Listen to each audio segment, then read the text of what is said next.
स्वागत है आपका। आप देख रहे हैं देवभूमि लाइव। मैं हूं आपके साथ प्रीति सिंह। बुलेटिन का आगाज बड़ी खबर के साथ करते हैं। बड़ी खबर मिर्जापुर से सामने आ रही है। इस वक्त की बड़ी और अहम जानकारी से आपको रूबरू करा दे। नाव दुर्घटना का सीएम योगी ने लिया है संज्ञान।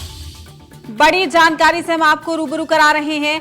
अधिकारियों को तत्काल मौके पर पहुंचने का आदेश दिया गया है। हर संभव सहायता उपलब्ध कराने का भी निर्देश दिया गया है। तो नाव पर बैठे सभी लोगों को सुरक्षित बाहर निकाल लिया गया है। बड़ी जानकारी से हम आपको रूबरू करा रहे हैं। 3 की हालत गंभीर बताई जा रही है। बड़ी और अहम जानकारी इस वक्त की, जहां 3 की हालत गंभीर है। मिर्जापुर से बड़ी जानकारी। नाव दुर्घटना का सीएम योगी ने लिया है संज्ञान।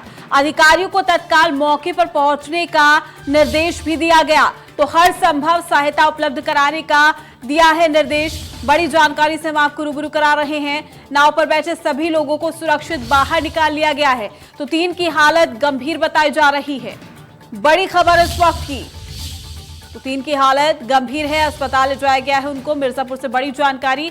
नाव दुर्घटना का सीएम योगी ने संज्ञान लिया है। अधिकारियों को तत्काल प्रभाव से आदेश दिए गए।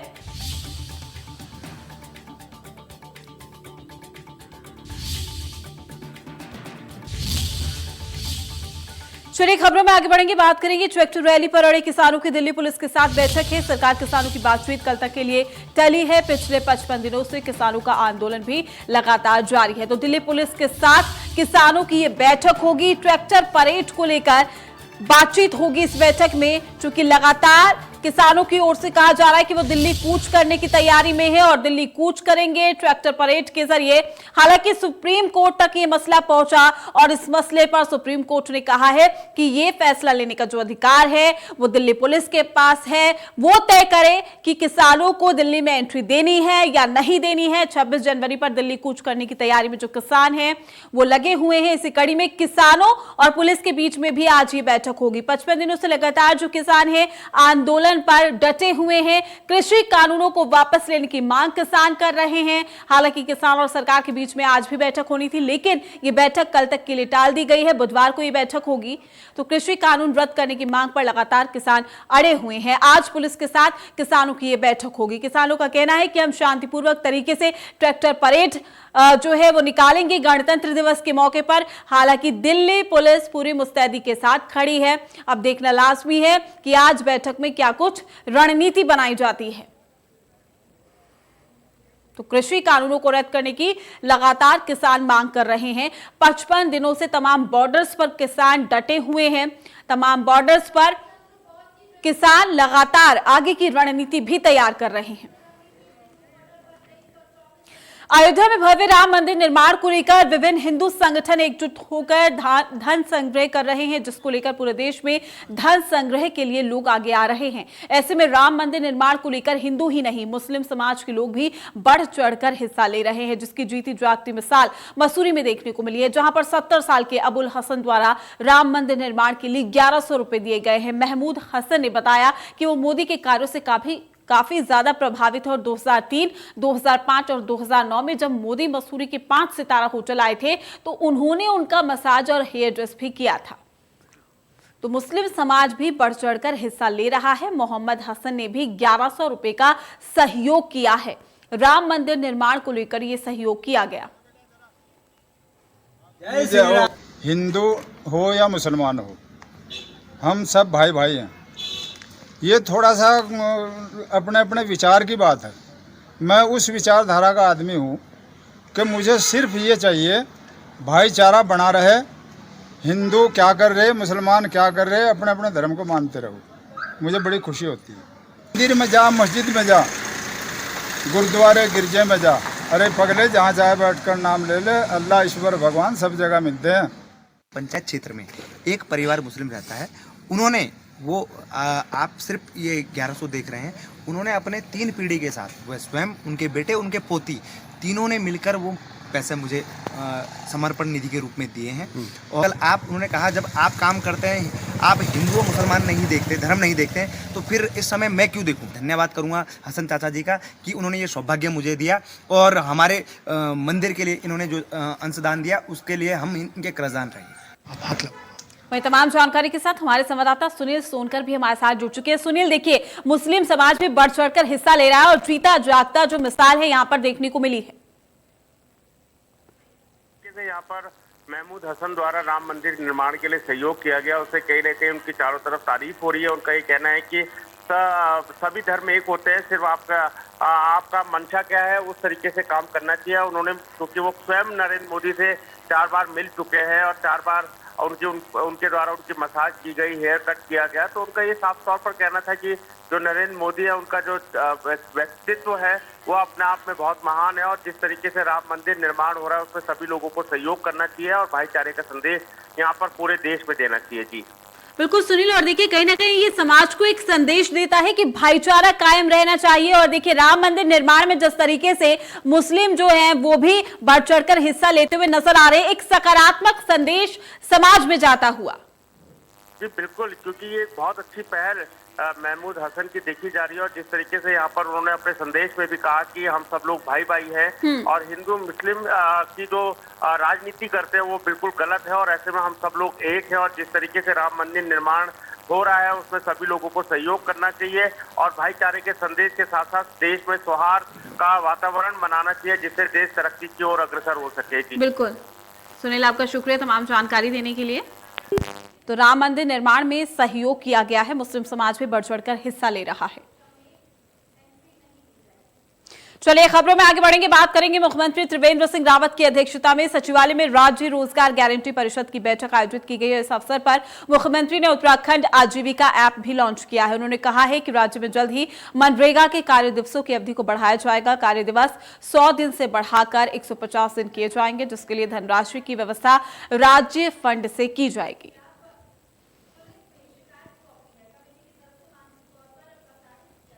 तो मुख्यमंत्री त्रिवेंद्र सिंह रावत की अध्यक्षता में ये बैठक हुई है। उत्तराखंड में जल्द सहकारिता विभाग का अपना एक रंग होने जा रहा है। ऐसा होने पर आपको राज्य के सहकारी बैंक, सहकारी भवन और एटीएम एक ही रंग में नजर आएंगे। सहकारिता मंत्री डॉक्टर धन सिंह रावत ने इस संबंध में जानकारी दी। उन्होंने कहा कि एक समिति का गठन किया गया है जो अपनी रिपोर्ट मार्च के पहले सप्ताह में सौंप देगी और इसके बाद ही एक रंग को लेकर निर्णय भी किया जाएगा। इसके साथ ही इस साल सहकारिता विभाग की 72 बैंक शाखाएं भी खुलेगी, तो एक रंग में ही नजर आएंगे सरकारी भवन और बैंक। राज्य मंत्री ने इस बात की जानकारी दे दी है और सहकारिता बैंक की खुलेंगी 72 शाखाएं। उत्तराखंड के उच्च शिक्षा मंत्री धन सिंह रावत सोमवार को हल्द्वानी दौरे पर रहे, जहां उन्होंने पहले डेयरी विकास विभाग की समीक्षा की। उसके बाद उत्तराखंड मुक्त विश्वविद्यालय जाकर अधिकारी और कर्मचारियों से मुलाकात भी की है। धन सिंह रावत ने कहा कि अगले कुछ दिनों में उत्तराखंड के हर विश्वविद्यालय का दौरा करेंगे, वहां के अधिकारी कर्मचारियों से मिलकर वहां की परेशानियों, प्राथमिकताओं को समझने का प्रयास भी करेंगे। फिलहाल वो उत्तराखंड मुक्त विश्वविद्यालय और कुमाऊं विश्वविद्यालय के दौरे पर है।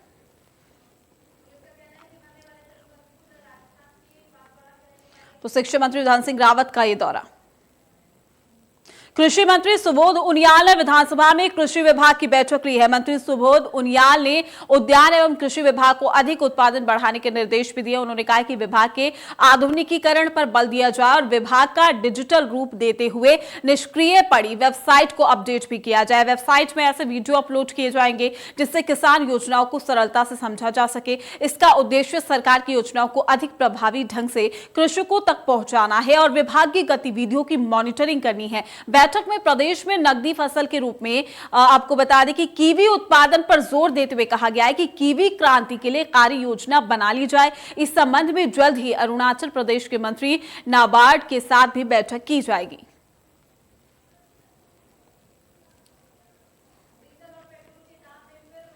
वेबसाइट हम लोग बनाने जा रहे हैं जिसके माध्यम से सरकार की जितनी योजनाएं हैं उनकी जानकारी किसान को प्राप्त हो सके और साथ साथ जानकारी के साथ साथ उसमें मॉनिटरिंग का प्रोविजन भी उसमें MIS के माध्यम से किया जाए, जिससे कि विभागीय जो हमारे अधिकारी हैं, जो फील्ड के कर्मचारी हैं, उनका काम की एफिशिएंसी को मॉनिटर भी किया जा सके।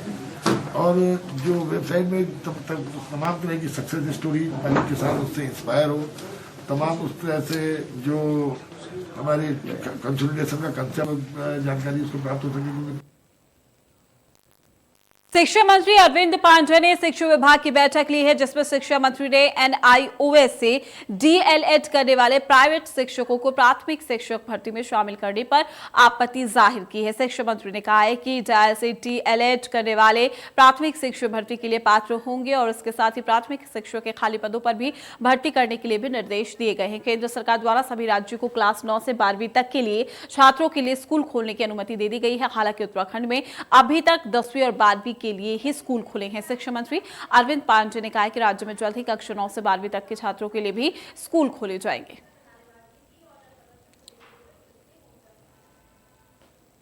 तो शिक्षा मंत्री अरविंद पांडे ने यह बैठक ली थी और जल्द ही 9वीं और 12वीं तक स्कूल भी खुलेंगे।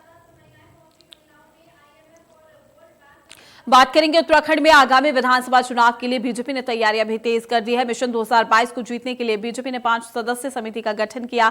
बीजेपी प्रदेश अध्यक्ष बंसीधर भगत के निर्देश पर बनी ये टीम आगामी विधानसभा चुनाव का रोड मैप तैयार करेगी। राज्यसभा सांसद नरेश बंसल की अध्यक्षता में गठित हुई समिति में प्रदेश महामंत्री संगठन अजय, प्रदेश महामंत्री कुलदीप कुमार, प्रदेश महामंत्री सुरेश भट्ट, राज्य मंत्री स्वतंत्र प्रभार डॉक्टर धन सिंह रावत को समिति का सदस्य बनाया गया है।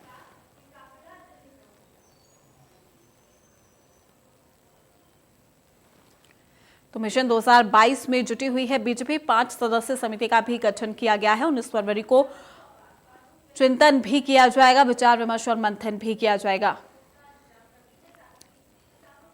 27 से और 30 तारीख के बीच में जो सल्ट विधानसभा है, जहाँ के हमारे विधायक स्वर्गीय सुरेंद्र सिंह जीना जी का निधन हो गया था, उनकी धर्मपत्नी जी का भी निधन हो गया था, बहुत दुखदायी घटना थी। उसके लिए हमने वहाँ पर एक श्रद्धांजलि सभा 27 और 30 तारीख के बीच में कोर कमेटी ने तय की है। इसके अलावा 19, 20 और 21 फरवरी को मारचूला रामनगर में हमने जो है तो चिंतन बैठक रहेगी, जो 2-3 आम आदमी पार्टी ने उत्तराखंड में मिशन 2022 के विधानसभा चुनाव को जीतने के लिए अभी से तैयारियां तेज कर दी और इसी के तहत आम आदमी पार्टी जल्द राज्य में बड़े स्तर पर सदस्यता अभियान चलाने जा रही है, जिससे राज्य में पार्टी और मजबूत हो सके और आगामी 2022 के विधानसभा चुनाव में आप पार्टी अधिक से अधिक वोट हासिल कर सके। पार्टी की ओर से राज्य भर में सदस्यता अभियान भी चलाया जाएगा। विशेषकर पहाड़ी जनपदों पर पार्टी का फोकस रहेगा। आम आदमी पार्टी इसको लेकर जनता के बीच में दिल्ली मॉडल को लेकर भी जाएगी। तो आम आदमी पार्टी ने चुनाव की तैयारियां भी तेज कर ली है। दिल्ली मॉडल के आधार पर जनता से मांगेंगे वोट।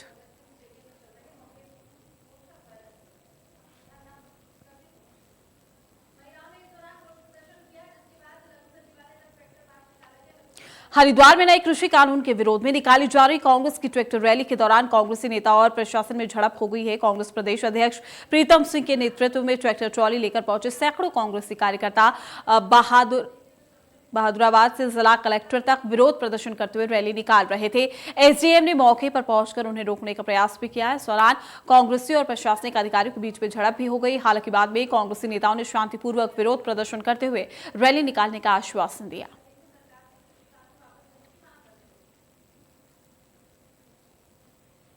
तो किसानों के समर्थन में कांग्रेस की ये रैली और किसानों की बात नहीं सुन रही है सरकार, ये कहा जा रहा है लगातार।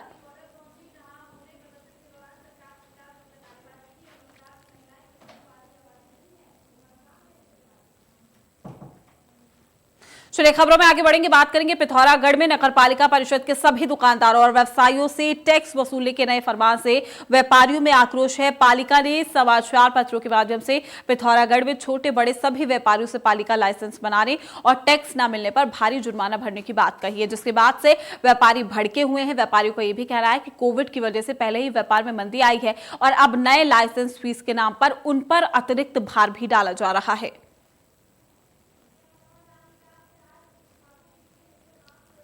तो फरमान से व्यापारियों में आक्रोश नजर आ रहा है। कार्यालय के दरवाजे पर ही चिपकाया है ज्ञापन। जिस तरीके से बिना व्यापारियों को अपने विश्वास में लिए ये पालिका परिषद पिथौरागढ़ ने जो ये नया बिल हमने पेपर के जरिए हमें पता चला है कि जिस हिसाब से इन्होंने ये कर जो सूची पेपर में हमने पढ़ी, जिसमें हर व्यवसाय के लिए अलग अलग कर लगाया गया है, जिसे लाइसेंस फीस का इन्होंने नाम दिया है। व्यापारियों से सलाह मशवरा करने के बाद टेलीफोनिकली हम लोगों ने बात करी, बिकॉज बहुत कम समय था हमारे पास, तो सबने इसका पुरजोर विरोध करने की बात कही। रुड़की के साउथ सिविल लाइन में जब से कॉलोनी का निर्माण हुआ था तब से वहां सड़क का निर्माण नहीं हुआ, जिसके चलते मोहल्ले वासियों को भारी परेशानी का सामना करना पड़ रहा था। स्थानीय पार्षद के प्रयास के बाद इस सड़क का अब निर्माण हो गया है, जिससे स्थानीय निवासियों में खुशी का माहौल देखने को मिल रहा है। तो साउथ सिविल लाइन में सड़क का यह निर्माण किया गया है। स्थानीय लोगों में खुशी का माहौल दिखाई दे रहा है। स्थानीय वार्ड पर पार्षद के प्रयासों से ये काम हो पाया है। तो सड़क का निर्माण यहां पर कराया गया है। साउथ सिविल लाइन में सड़क का यह निर्माण हुआ है। नैनीताल जिले की नवनियुक्त एसएसपी प्रीति प्रियदर्शनी ने सोमवार को हल्द्वानी में पुलिस कर्मचारियों से मुलाकात की और साथ ही मीडिया से मुखातिब भी हुई। उन्होंने कहा कि नैनीताल जिले में उनकी प्राथमिकता ड्रग्स के कारोबार पर अंकुश लगाना है। उनके मुताबिक पिछले कुछ समय से नशे का कारोबार लगातार बढ़ता जा रहा है, जिसके पीछे लगातार पुलिस को काम करना पड़ेगा। इसके अलावा हल्द्वानी शहर में जाम की समस्या, यातायात व्यवस्था को दुरुस्त करना बेहद ही जरूरी है, जिसके लिए अन्य पुलिस अधिकारी और कर्मचारी के साथ मिलकर यातायात व्यवस्था को सुचारू करने पर भी विचार किया जाएगा। तो एसएसपी ने पुलिस कर्मियों से यह मुलाकात की है। जिले में बढ़ा है नशे का कारोबार, जो पहली प्राथमिकता है, जिसे खत्म करना होगा। तो साइबर क्राइम पर जनता को जागरूक भी किया जाएगा। ड्रग्स पर अंकुश लगाना पहली प्राथमिकता। लालकुआं कोतवाली पुलिस ने सड़क सुरक्षा सप्ताह के तहत कोतवाली चौराहे से लेकर रेलवे स्टेशन तक जन जागरूकता रैली निकाली है। इस दौरान लोगों से वाहन चलाने वक्त कई सावधानियां बरतने की अपील की गई। पुलिस ने दोपहिया वाहनों में हेलमेट का प्रयोग करने का आह्वान भी किया है और साथ ही 32वें सड़क सुरक्षा सप्ताह के अवसर पर पुलिस के दर्जनों जवानों ने हिस्सा भी लिया। ऋषिकेश कोतवाली पुलिस को बड़ी कामयाबी मिली है। बाइक चोरी की घटनाओं को अंजाम देने वाले गिरोह का पुलिस ने पर्दाफाश कर दिया और पुलिस ने चोर की निशानदेही पर ही 5 बाइक बरामद की है। वहीं अन्य चोरों की गिरफ्तारी के लिए भी छापेमारी की जा रही है। आपको बता दें, पिछले कुछ दिनों से जिले में लगातार बाइक चोरी की घटनाएं सामने आ रही थी।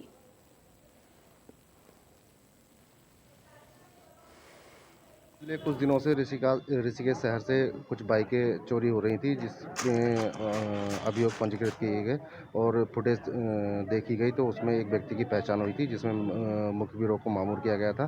तो कल देर रात मुखबिरों की सूचना पर एक व्यक्ति को चोरी की बाइक के साथ गिरफ्तार किया गया और फिर उससे जब सख्ती से पूछताछ की गई तो उसकी निशानदेही पर 6 बाइकें बरामद की गई हैं।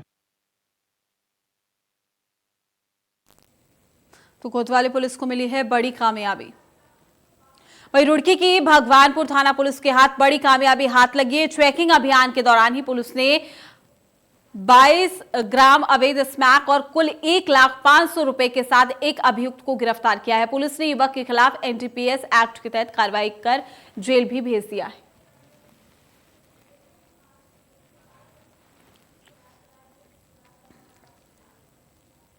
वहीं उधम सिंह नगर में रेलवे विभाग में उस वक्त हड़कंप मच गया है जिस वक्त काशीपुर रेलवे स्टेशन पर रेल का इंजन पटरी से उतर गया। सूचना मिलते ही रेलवे विभाग के उच्च अधिकारी आनन फानन में रेलवे स्टेशन जा पहुंचे। हालांकि इस रेल हादसे में किसी तरह की कोई जनहानि की खबर नहीं है। आपको ये भी बता दें कि उधम सिंह नगर के काशीपुर में मुख्य चौराहे के समीप रेलवे क्रॉसिंग के पास रेल का इंजन रेलवे क्रॉसिंग से उतर गया, जिससे आसपास हड़कंप मच गया और इस रेल हादसे में किसी की जान नहीं गई है।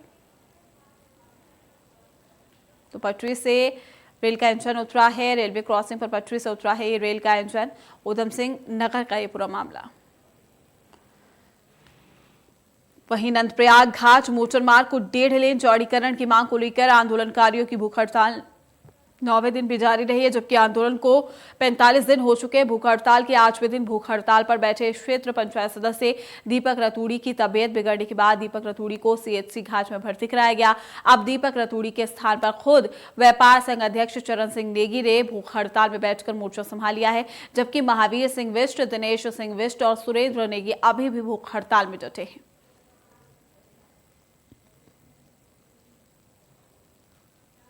काशीपुर से बीजेपी विधायक हरभजन सिंह चीमा ने दबी जुबान से कृषि कानूनों को लेकर किसानों को समर्थन किया है।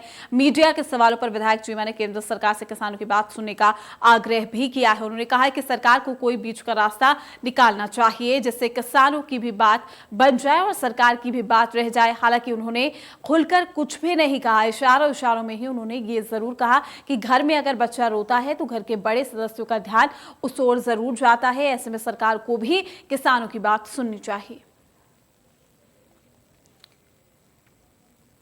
ऐसा कुछ मैंने जो पहले कहा है, मैंने तो किसानों की तरफ से भी बताया कि भाई वो विचलित हैं, परेशान हैं, वो भविष्य पे चिंतित हैं, और सरकार की तरफ से भी बताया कि भाई अगर कोई अपने से छोटा, अपना बच्चा, अपने घर का मेंबर, घर का कोई नौकर या कोई भी छोटे से छोटा व्यक्ति हो, अगर वो रो रहा हो तो बड़े का ध्यान उसकी तरफ जाता ही है।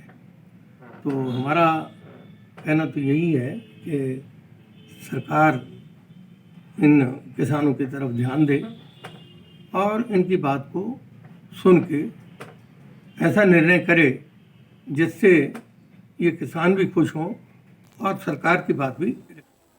चलिए फिलहाल के लिए इस बुलेटिन में इतना ही। आप बने रहिए इंडिया न्यूज के साथ।